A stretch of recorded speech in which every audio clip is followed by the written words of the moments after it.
Hey guys, Vinny here from Disclosure Team. Today's video is sponsored by Aura. This year, it's in a number of high-profile data breaches, raising serious concerns about personal information security.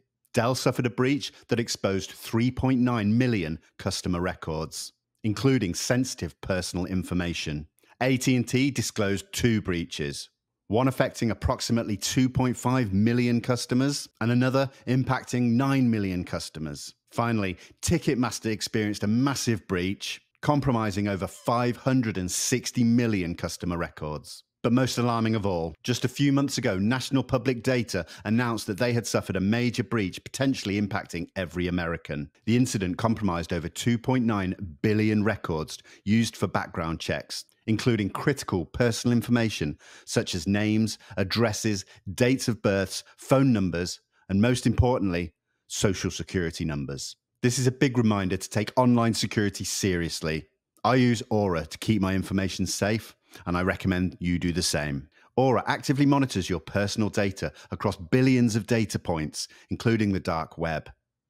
They alert you to potential risks and provide up to $5 million in identity theft insurance. Plus, Aura offers a host of other security tools, including a credit monitoring tool, VPN services, and more, all in one app.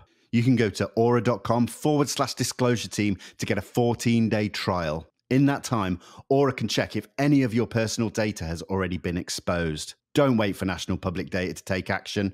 Protect yourself with Aura. Visit aura.com/disclosure team to get your 14-day trial for you and your family. Well, Sarah, welcome to Disclosure Team. I'm honored to be able to speak to you today. How's things?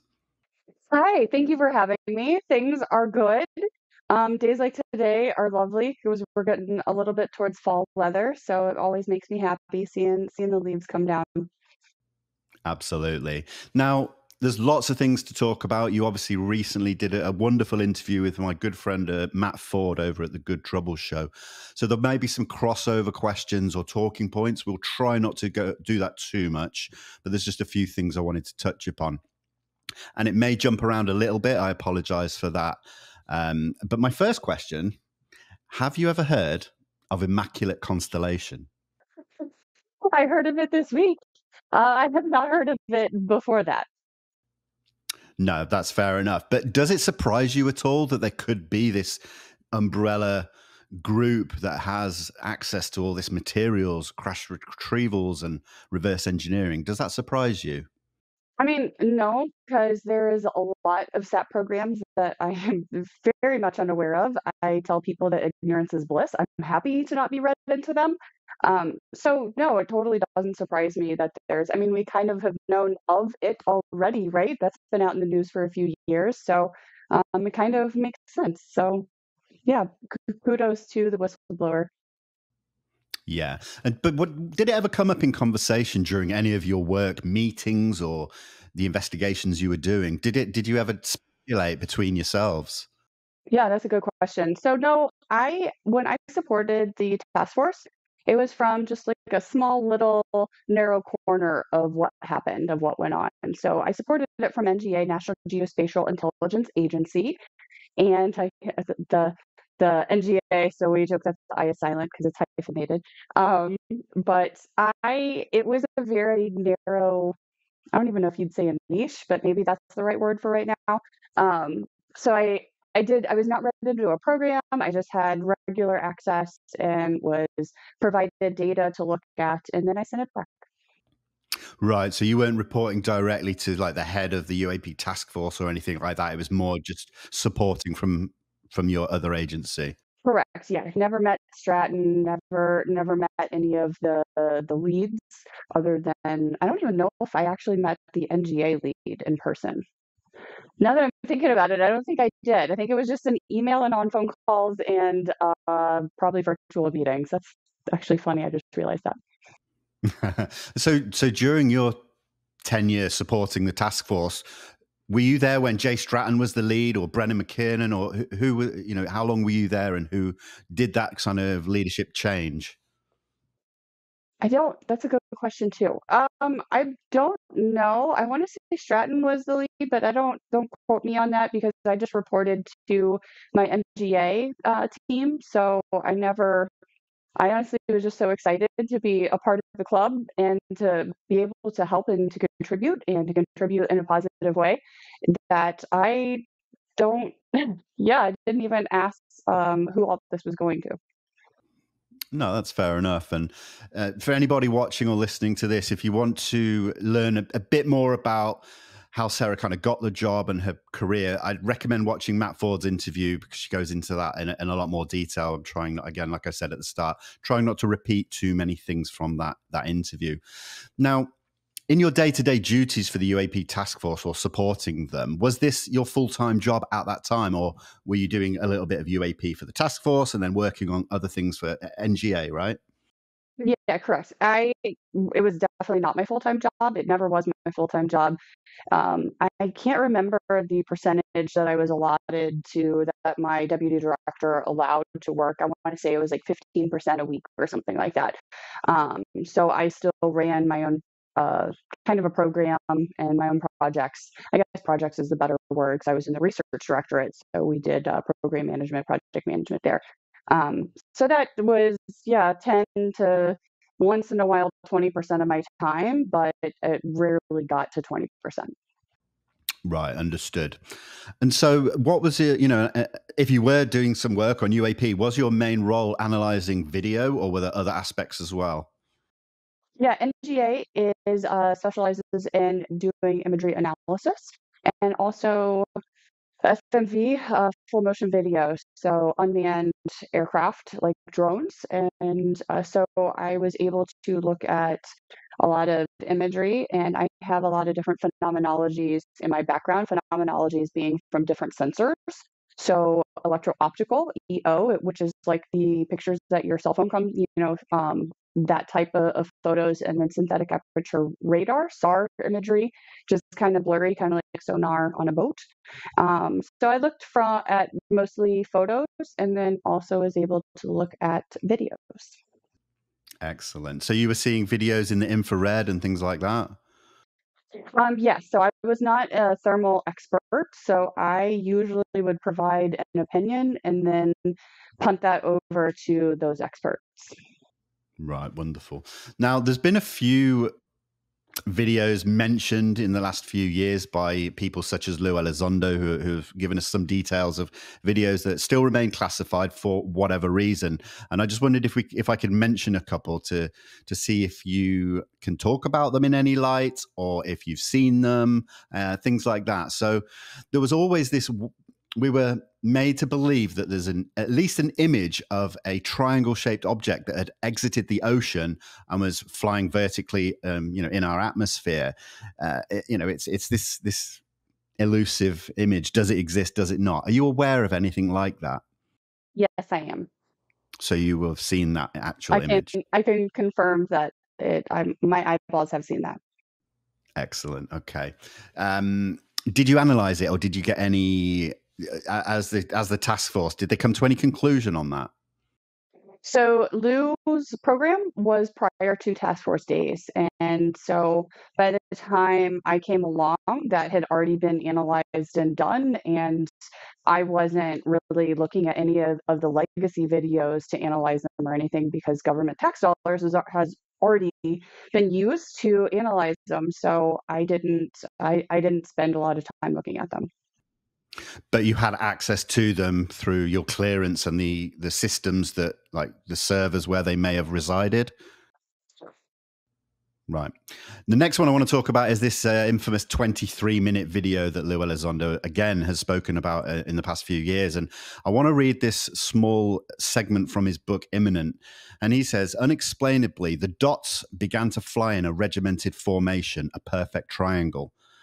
As the dots approached the predator, they became more distinguishable. They were not only flying, but were solid in structure. For 23 minutes, these craft tormented the predator. They traversed 60 miles in the blink of an eye, traveling to the horizon, only to dart back and shadow the predator within a few hundred feet. If that were not amazing enough, the three craft would routinely reorient themselves, switching from a wedge formation to a linear formation. As they danced across the sky, they appeared to be toying with our predator. I mean, something like that sounds completely anomalous. Did you see the video? I did not see that one, but I have seen, I'll call it playful maneuvering. And I say playful because I'm not a pilot. I'm sure if you're a pilot and you're in this seat, that's not going to be playful to you. But I'm saying playful from my safe, comfy chair in my office. No, I understand. That makes perfect sense. So, and were these orbs that you'd seen, or are we talking, discs and triangles, all sort of the various shapes? The ones I'm talking about weren't great quality of video, so to me it looked like um, orbs, balls type thing in the air, just because of the quality of the data wasn't the best. But it it was a playful maneuvering for sure. Right. And did these objects show any sign of conventional propulsion? I mean, the sudden changes of movement, the things that has been heard a lot over the years of G forces being suddenly changed and physics that we don't understand. Yeah, it's unexplainable on what it could be. It's not birds. Birds don't maneuver like that. A lot of our videos did have birds as the solution or the answer to what we were looking at, but in some cases they weren't. Yeah, I'd imagine that's going to be the case. Um, Now, back in I think 2019, there was a group of Navy ships out, I think, off the West Coast, and they were swarmed over many nights by mysterious UAP or what were considered to be drones that we've never really kind of heard any kind of conclusion or anything from. Are you aware of that incident at all? You said 2019? I think it was 2019, the Navy ships, yeah. I mean, I think that's probably the reason why I was starting to do some work whenever the COVID shutdown happened, because I was getting ready to do some projects that involved the Navy. So I don't recall knowing of that at the time. So 2019 was when I was pretty new on the force. Right. So were there any incidents similar to that where it was, involving ships? We obviously know of the Nimitz incident, but were there any others that came up where it was routine that, you'd see objects around these nuclear capabilities? I will speak of this from not from work, so I can't comment about it from work, but I will say from personal friends of mine, they have had encounters. Good friend of mine was in the Navy and saw a lot of things when he was in the Philippines, and they would send aircraft out to investigate and never actually end up locking anything, but they were different colored objects, including stuff that would show up on their radar. Wow, that's amazing. And so did you, with all the videos I think you mentioned that you'd seen in the hundreds, did you see the full gamut of shapes, like discs, triangles, tic tacs at all? I I did. It's really hard 'cause my science brain is uh I don't like how we don't have the best quality of data. The public is frustrated with that, and we are too. So, um, yes, I did see different shapes, but also I don't know if it was because of the poor pixel value or the distance, or because they're so fast. There's like a thermal shadow that might be on like a FLIR video or thermal video, and yes, I saw different shapes, and sometimes it didn't seem like they might not be the right shape, or they might even change shapes. Oh, interesting. Yeah, we've heard that before, certainly. But would you say that there was definitely enough evidence, video evidence, to convince you that what you were looking at in maybe a small number of cases represented something that probably wouldn't have been made by man? Absolutely, we are not alone. Mhm. So, what do you think we're dealing with then? If it's a non-human intelligence, do you have any? And this is obviously pure speculation, unless you know more, of the origin of these objects. What would your belief be? I joked with people that, Earth. I've even joked with my undergrad. So for those that don't know, my undergrad is in astrophysics, and my master's is in countering weapons of mass destruction. So in my undergrad, I always told people when they would ask if they thought if we were alone here, and I say, no, why are we selfish enough to think of infinite amount of space for us just being here? So where they're coming from, I mean, pick a direction in the sky. There's infinite amount of space that they understand physics way beyond what we can. And so it's kind of exciting to think that whatever we're doing here is worth a visit, or maybe not exciting, maybe scary. I don't know. No, that's a good point. Yeah, I guess we don't know the intent of why they're here, but do you kind of subscribe more to the extraterrestrial hypothesis that they're traveling here from potentially deep space, other planets?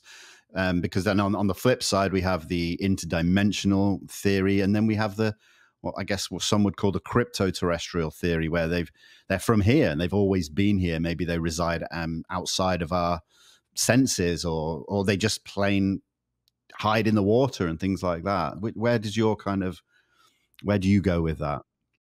I think that thought process changes a lot. I am a scientist, and so the more data I get, my opinion might change. So, for Earth isn't new. We've had a reboot a few times. Dinosaurs went bye-bye, and so we've had a few reboots.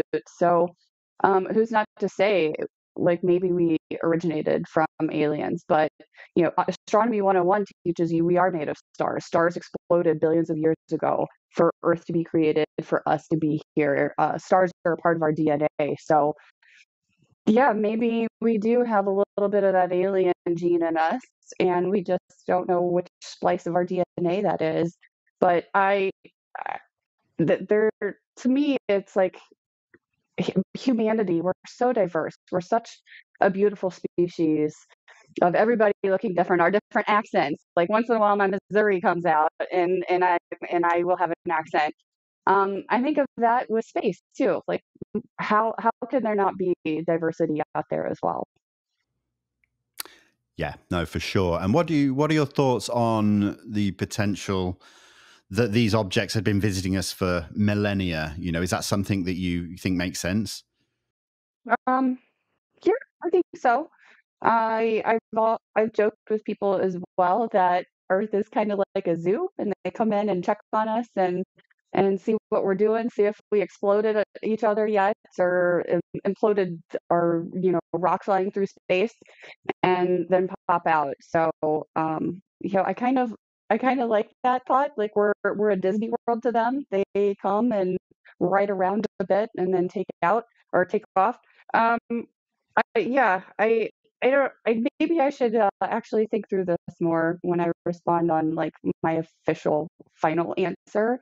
But I don't know. I guess I like when I get more data and able to change an opinion. So I hope the next coming years I get more data to like actually figure that out.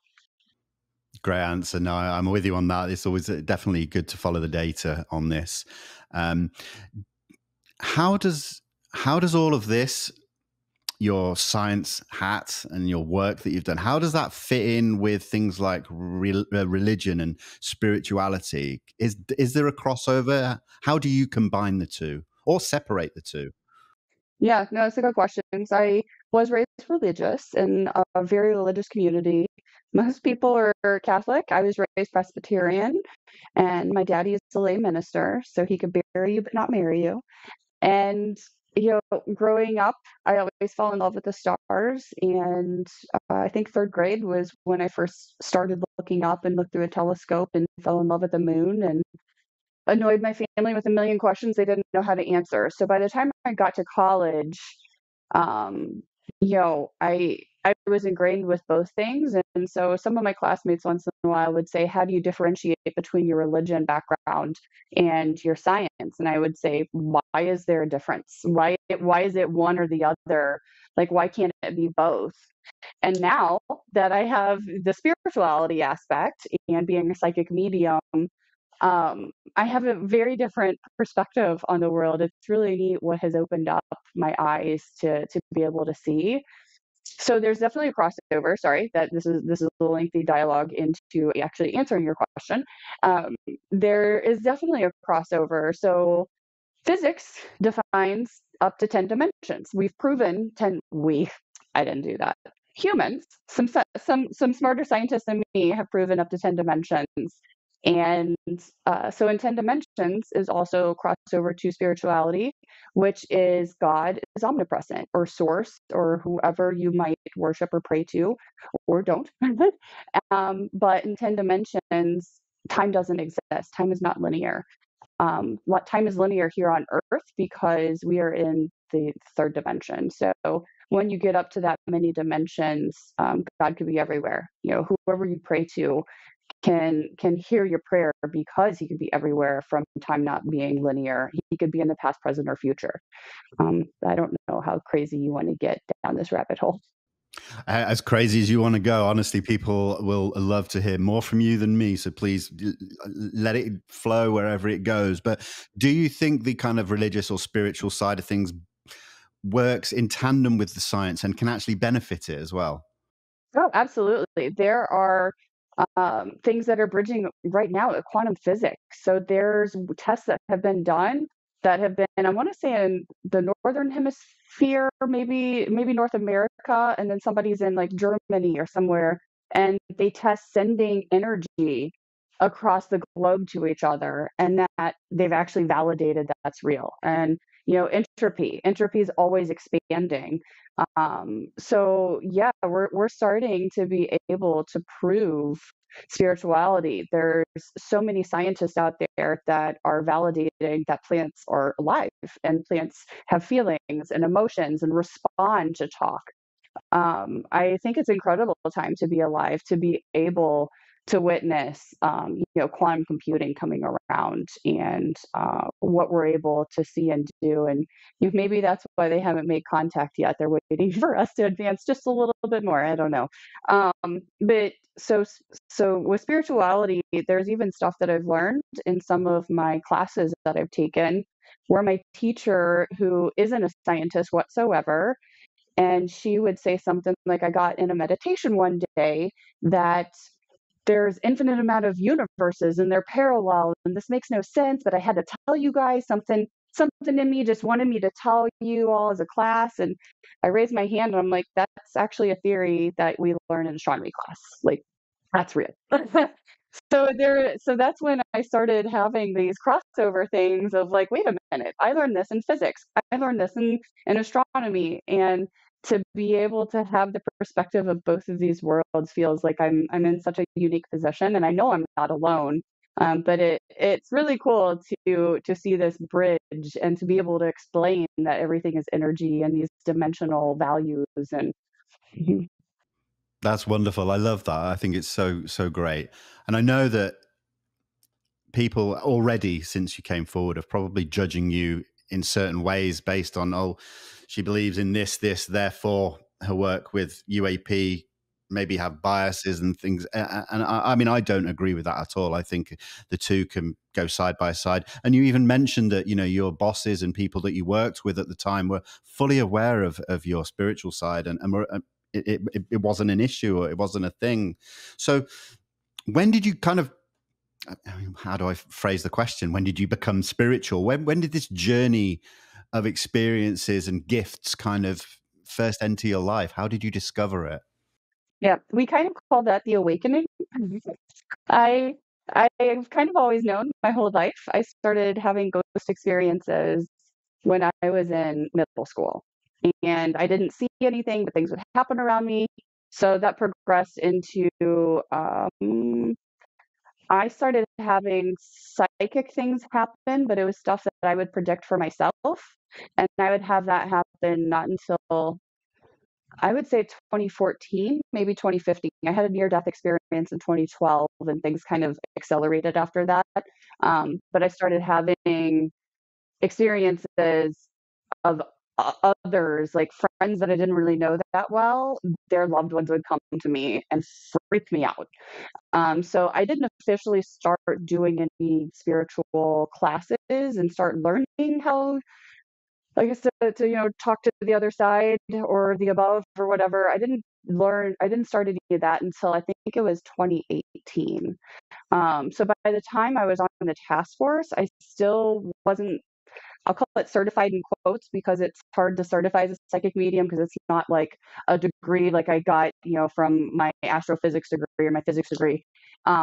It's not the same, but I'll still call it certified and have that loose terms. So when I was certified, that was actually during 2020. Um, so my early days on the task force, I definitely didn't mention it. I was still kind of freaked out by what I was able to do and what I was also doing. So I kept everything separately. I was really scared. I really thought I was going to get my clearance pulled and people were going to call me crazy and put me in jail and treason and storm the castle and start a fire. So um, it wasn't until probably I want to say it was around the end of the COVID shutdown. So I started going back to work in like June that summer, and um, it was probably towards the end of that. So yeah, August-ish, I started kind of letting people know at work. And to my friends that I had there, it surprised nobody. They're like, "Oh yeah, this makes sense for you. You've talked about ghost stuff. We've discussed ghost stories whenever we travel and spooky things." And so it really didn't surprise my good friends that I had at work. And then when I started eventually kind of like divulging a little bit more, realizing I might not get fired, and no one cared. It was really great. So it was a really slow process of me being basically terrified. I mean, this is scary now talking to you guys about this, talking you guys being the public, because I'm not used to that. I'm not used to being so open because it's like two sides of me, and they are rarely merged outside of my very close friend bubbles. Oh, I just understand that completely. I think it's valuable to learn not only about the work that you did with the task force, but to learn about you as a person. I think that's really important. I try to do that with all of my guests, and I think I think that just helps the whole conversation as well. But I'd like to dig into one of the things you said there about being visited by people's relatives and things. How do these spirits, or what are they? How do they manifest themselves to you? Is it visual, or is it a multitude of things? Yeah, early on, it would be vivid dreams. So I didn't realize that's what they were called at the time. I was just like, oh, grandma visited me again in my dream. But it would be like you and I are talking right here. It's just like as vivid as my cat puzzle back there. Like it was a real memory. And but usually the loved ones would speak telepathically. I would get emotions, I would get senses, I would get images, I would have feelings like clairvoyance and just knowing. And usually it wasn't with words. Once in a while it was. And sometimes like there was one instance where it was like all these dad figures in my life that had unfortunately passed away, and grandparents. So grandpas and dad figures. um, I was in a dream and I was running through chasing a cat or something, and they were all just sitting in a living room together. And I was just like, oh, you know what? I don't want to know. Okay. All right. Just knowing that you guys are hanging out, that's good enough for me. So then that's progressed. So like when I do, so I'm certain you're probably asking about like when I do, it's called a reading for a client. That comes through all my clears. I can gain symptoms. So if they have a loved one that comes to me, I'll gain the symptoms of when they passed away. I had what I knew was an aneurysm type thing in a bathroom at work one day because I had a reading that night. And so stuff on sets early. And I just remember turning away from the toilet just flushed, and I'm trying to leave the stall, and I blacked out, almost fell down, and it was the weirdest feeling. And the first thing I said was aneurysm when I kind of like gained my wits. And that lasted probably half a second, right? So it wasn't very long, but I've also had um lung issues. I've had hearts, and like immediately after the reading would start and I start talking with the client, all of that goes away. Like I've even had like bowel issues. I've had, you name it, I will take on symptoms, and the spirits usually always apologize. So I'm like, yeah, it's a part of the job. It's okay. This isn't forever. Um, and then sometimes it's like I can actually see them.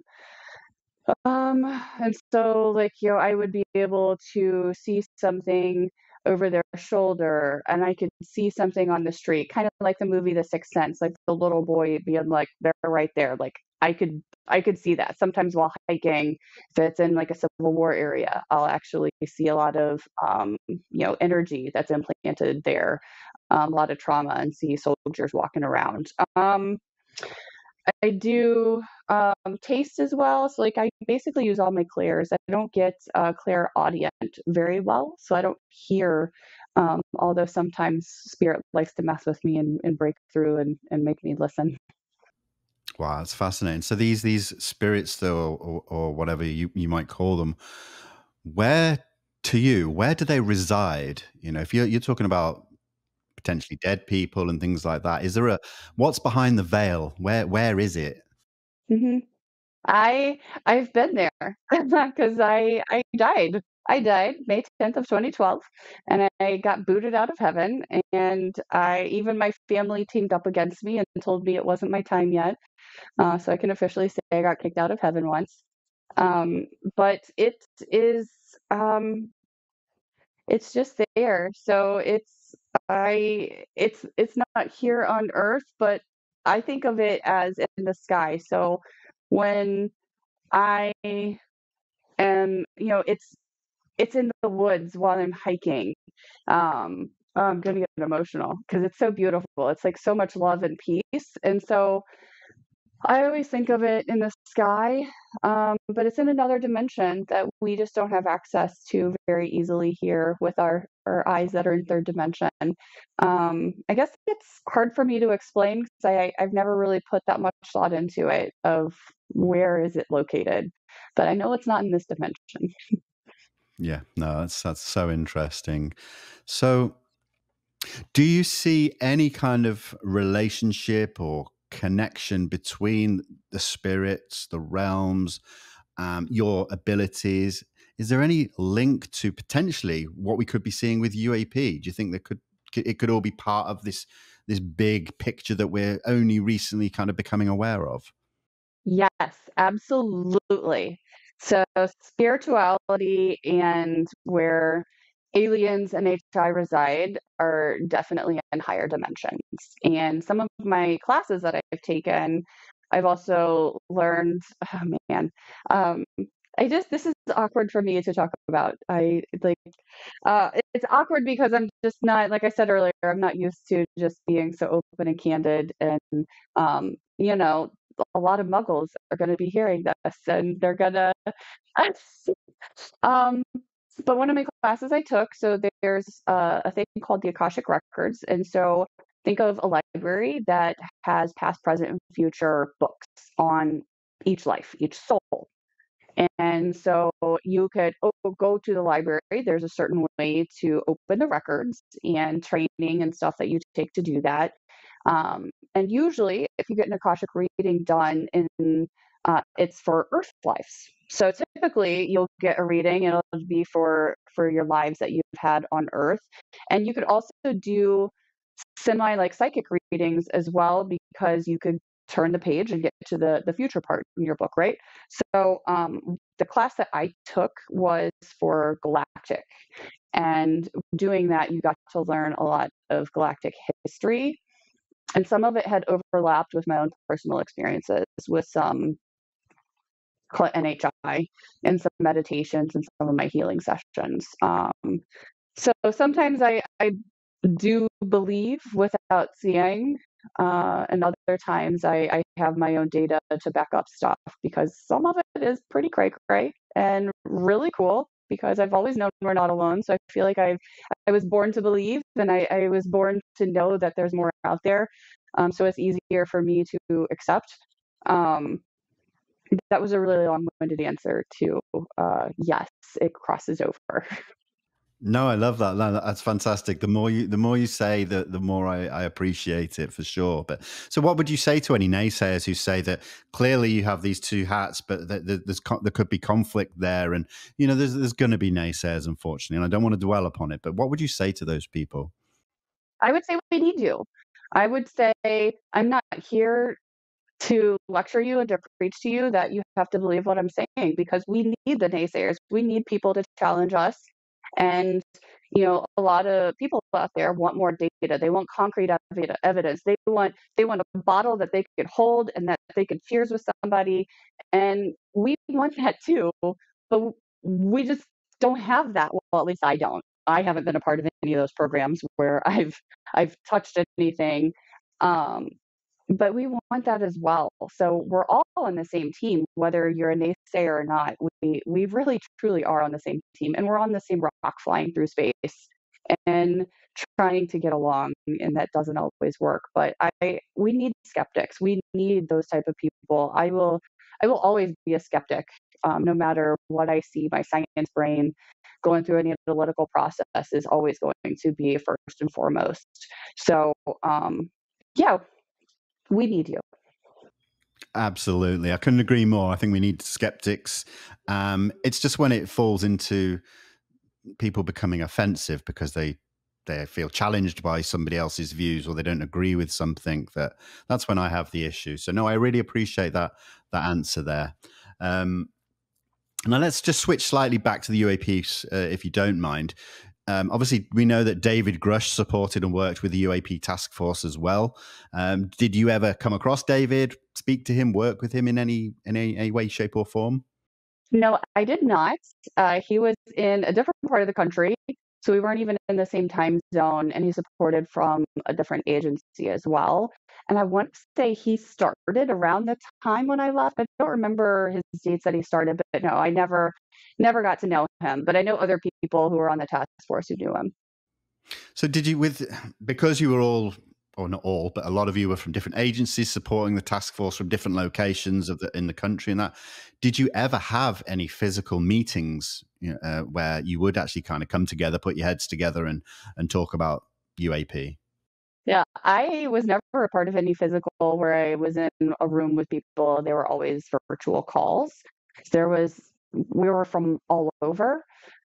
Um, Trying to think. Yeah, I don't think I ever even met the NGA lead in person. I'm pretty certain I didn't. So going back to when you say, you were analyzing this data that was, sent to you, when you did find something that you thought was genuinely anomalous, did you feel any kind of ontological shock whatsoever, or were you already kind of beyond that? Y'all gonna laugh at this. There was my first video I got. I mean, I, I one thing about me, I do speak the truth, and as silly as it is, I have, I guess, no shame. I'm a very open person, but this is what happened. The very first video I ever saw, where there was within watching it for a few seconds, I knew it wasn't from here. Can I you say found why you myself knew that? um, shape, maneuverability, um, flight pattern, just wasn't from here. And there was just this thing in my gut feeling, and I found myself waving hello to my monitor, just like a greeting, like, right? Like, oh hey, welcome to Earth. We got you.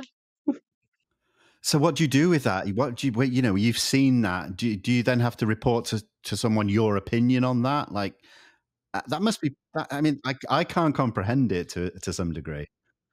And thinking back on it, it's like, oh yeah, that was just a day at the job, right? So a few of us would talk, and we would investigate. So we would go down rabbit holes of what birds are migrating in this area at the time, and like one of the things was even fishing boat formations. At one point, the fishing boats looked really crazy in what we were looking at, and with clouds going over, it made it look like they were moving, and so we would go down a lot of scientific investigation and sometimes I would end up hearing if it was a UAP or sometimes not, but I would give my scientific opinion and deem it. And so when we would say a UAP, it didn't necessarily mean that it was NHI.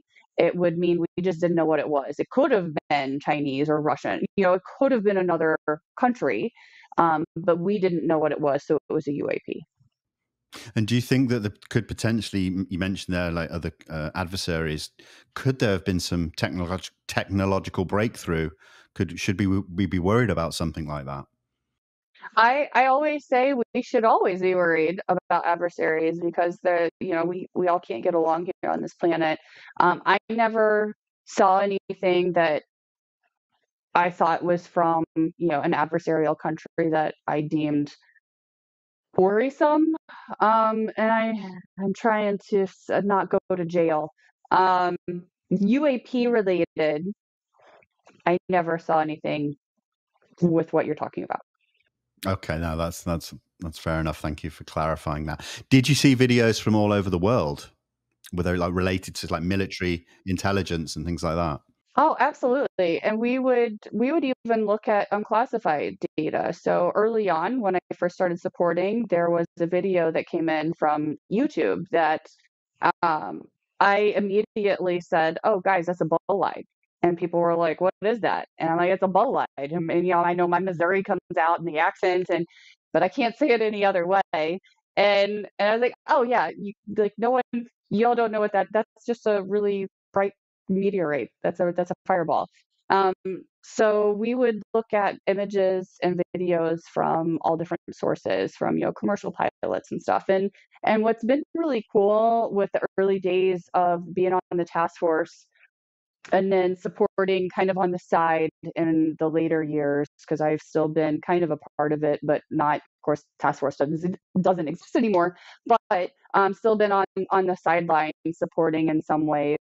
Um, there's so much more. The stigma that the task force did helped decrease so much that pilots and people from all around the world are taking these videos now. Like, you're not deemed crazy, and it is so amazing to see this change since the article in 2017 that came out. It feels really cool to be a part of such change, to sit on the sidelines and witness it. Yeah, 100%. And now you mentioned there a video that you got through from YouTube. And I think towards the end of your interview with Matt Ford, you were asked, and I'm going to paraphrase here, about any video that may be in the public domain that you are aware of or have seen that could genuinely be anomalous. And you couldn't, at the time, you couldn't think of anything. I wonder now, being asked again, if anything comes to mind. I see a lot of things on Twitter. One of my brothers sends me stuff, and I'm like, "Oh, that's crazy." But it's pilots, commercial airline pilots, and I think there was something. Oh my gosh, in South America, one of the South American countries, that there was a really crazy video. Um, so yes, thank you for asking that again. I was very tired by the time that was asked on Matt's podcast. There's and there's a lot of AI. So unfortunately, AI is just like just like this. AI is amazing. Well, I mean, that doesn't look real, but I'm just saying there's a lot of fake stuff out there, and people like clicks and people like attention. So unfortunately, that is a very prevalent issue now as well. I mean, even people will submit, well, not submit, they'll post videos, of aliens walking around in their backyard, and it's AI. But people are always hopeful, so they're hoping that it might be real, and so they start spreading the news. Yeah, it's very frustrating. Yeah, no, of course it is. It is. Now, a lot of people won't have heard of you until they saw you on Matt Ford's show, but you're going to be featured in the upcoming James Fox documentary, The Program, which I assume is recorded even potentially this year or last year. So I guess my question is, when did you first come forward? Who to and why? Mm, Um, Very good questions. Um, I mean, this community is small, and a handful of us have known each other since my early days in 2019. So we're still very good friends, and once in a while we have happy hours, and the ones of us that live near each other will get together, and so that stemmed into James Fox is in town one weekend, and he's recording so and so. Why don't we all go to lunch together? And so we all went to lunch, and I got to meet Leslie Keane because she was getting filmed that same weekend, and it was very overwhelming. At the lunch, I ended up not really talking a lot. But by the end, James was like, I would love to film you.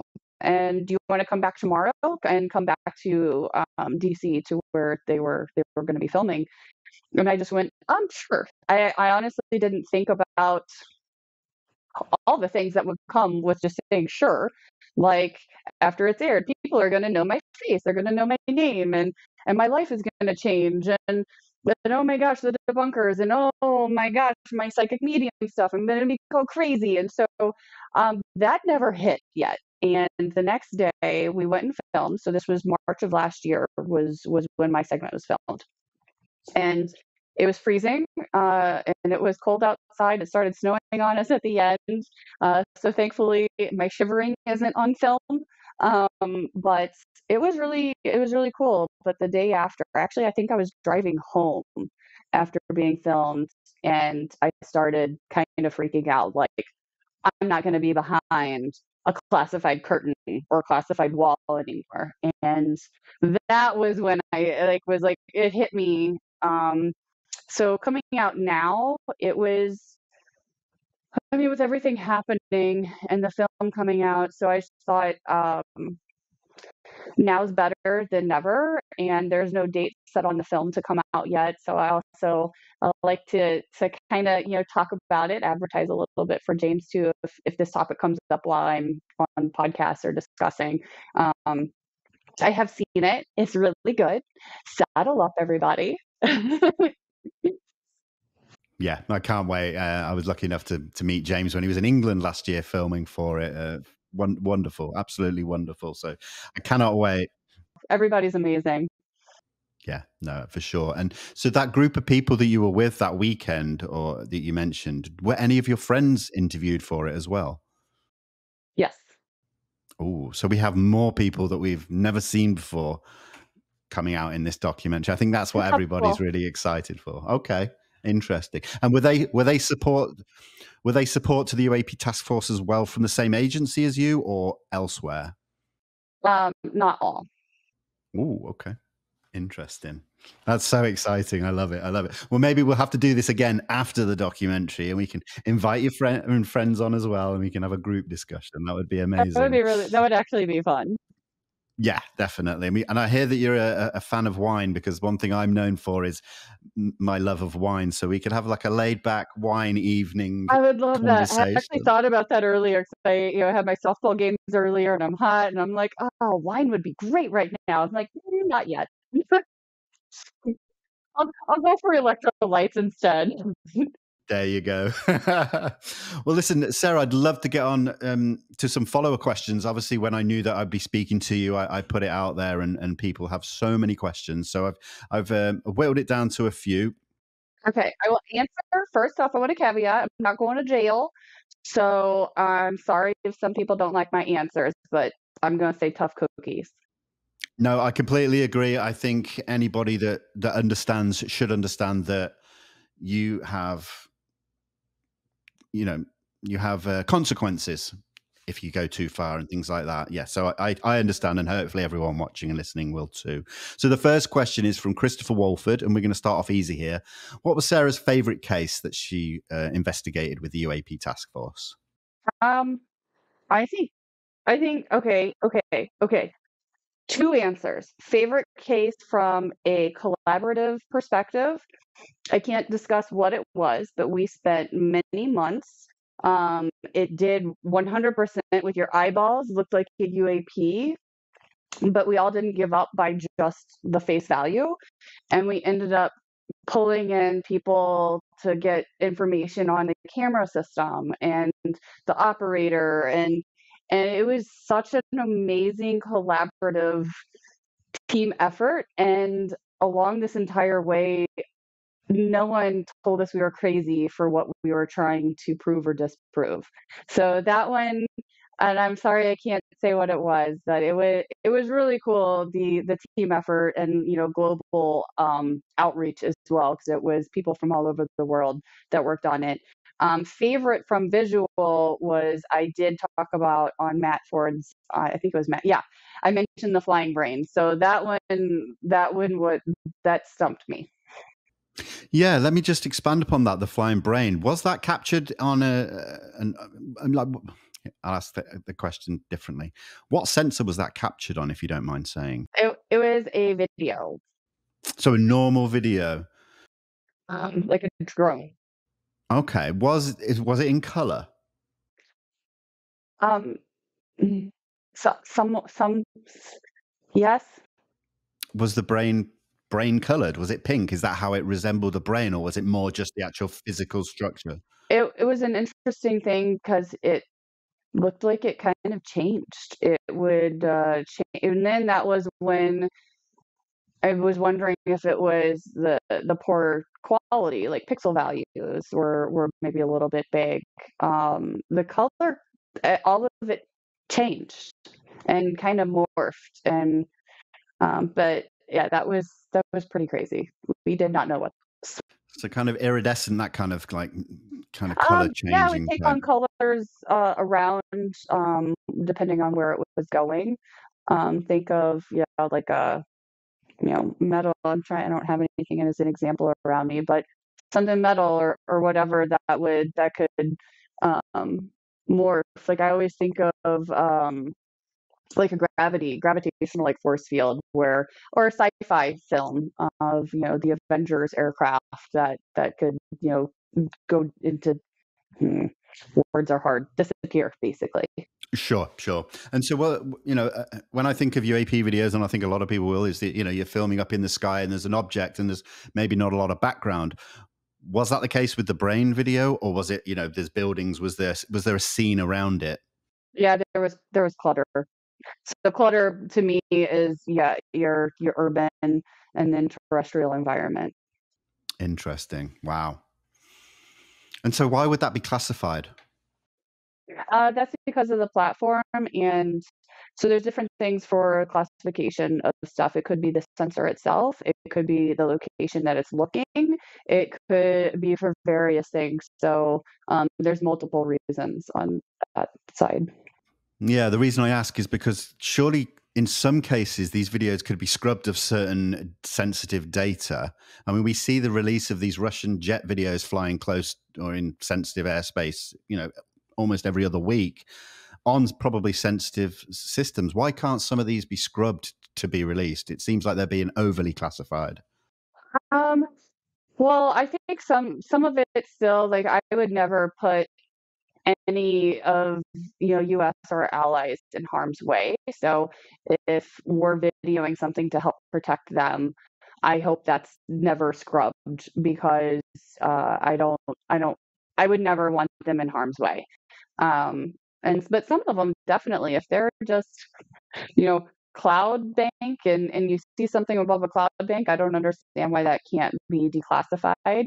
But I think some of the crazier stuff that I saw likely wouldn't be able to be. But I mean, we're not alone, and it shouldn't be a secret. I don't know why more hasn't been declassified by now. Understood. Understood. I appreciate that. Moving on to this. Well, I say this next question. There were so many people who just wanted to follow up on something that you spoke about with Matt Ford, and this is the jellyfish UAP video. Now, it seems that you'd mentioned that it was something aquatic and prosaic, but I had no idea what you were talking about. I thought it was completely something different that I realized later on that was, I think it was like half an hour after the episode. I was like, oh, the light bulb turned on. right. So, did you see the jellyfish video that Jeremy Corbell released during your time at the task force? So that video, because I'm going to clarify now. So that one was the one that had like the little thingies that looked like it was like moving. So yes, I have seen that. It is not what I was talking about in Matt Ford's interview. I appreciate people asking still, and they picked up that I was not on the same page. I did see it. I cannot provide what I know the analysis to be, but this is also giving me a good moment to state something that is very important to me. So, first off, that video is not a UAP. I can't provide what it is because the analysis to that is classified, and I'm not not risking that. But I'm going to say, it's like it's so frustrating for people. I did not do the analysis on that video, so the people that did, you end up getting somebody that does unauthorized disclosure, which in the intelligence community is leaking information. So, like Snowden. Snowden went in, leaked information, unauthorized disclosure. That's illegal. And when these people leak stuff like this, you leak 5% of what it is. They don't provide what the analysis actually was. So it's really frustrating from a person on my end that some of the data that was leaked from when I was on the task force, we would spend very good effort on. And somebody would leak a still photo or a screenshot or whatever, and only provide that screenshot. And that's not the story. That wasn't our hard work. That was, and I can't provide examples of the instances that I'm talking about. But I just want to say that whoever's leaking these videos, screenshots, whatever, please stop. It's not helping. It's not helping anything, and it's illegal. I hear you there, and I think we sometimes in the community don't think about that because we want a new image or we want a new video. I suppose we don't see that bigger picture that you just explained there. So I appreciate that, and I'm glad that we clarified there what we were where the confusion came from. So thank you. Mishap. So my next question here is from James Robert Mitchell. Did Sarah or colleagues ever observe UAP in commercial, non-classified aerial imagery products while working at NGO? Is it a credible avenue of research if this data could be acquired by researchers? I kind of think you covered that, though, to be honest. I kind of did. I love all sensors. I am a scientist. Give me more data. We lack it. We lack good quality data. So guys, keep taking videos. I'm not a part of the task force or part of the program anymore, but I will say we is like I am. We love the data. So yes, we look at all of it and appreciate every single one, just not the AI stuff. Sure, absolutely. My next question here is from Astral. He says, I'm really curious about how the UAP Task Force and the UAPTF forum operated. Are you aware of the forum? I've heard these slightly different names bandied about. Are you able to tell us about that? So how is it organized? I mean, I guess I don't really know because I was just supporting from such a small corner of it. And I will call it a corner because each agency, each group, each organization had different pockets. So I was only one little corner, just the NGA supporting it because we had a very diverse group of people. The forum, so there were a handful of things. So what he's talking about is probably RSpace. So RSpace has been discussed in the media for a few years now, and sometimes it is just called the forum. It's been referred to as a few things, but it's been a few years in the media because at first when we heard about it being discussed, we're like, is that because we never knew. Even if you said UAP that was unclassified. So like when the COVID shutdown happened, we were like, can we talk about this at home? Can we still look at videos and like email each other stuff from at home? So the forum is on multiple different networks and it's a really good collaborative tool. So that was one of the reasons why it was created. But it was you could access it from different parts of the world if you had access to the system. And does it have an official name? It was ArtSpace is what I was talking about. Okay. That's interesting. But it's on, you could, I believe, I haven't checked. Maybe I won't say it then because I don't know if that's true or not. But I was going to say I thought you could access it from Unclass, but so from when I say Unclass, from a classified network, but you have to. It would be FOUO for official use only, or what are they calling that now? I think they've called it something different, and it's I think FOUO is out the door. I think they're calling it something different now, but I don't know what. But you have to have a access card in order to get into the system. And would you have to have TSSCI as well? For the classified one, yeah. But for the whatever we'll call the new FOUO version, you just need your common access card CAC to have a reader to get into the government system. I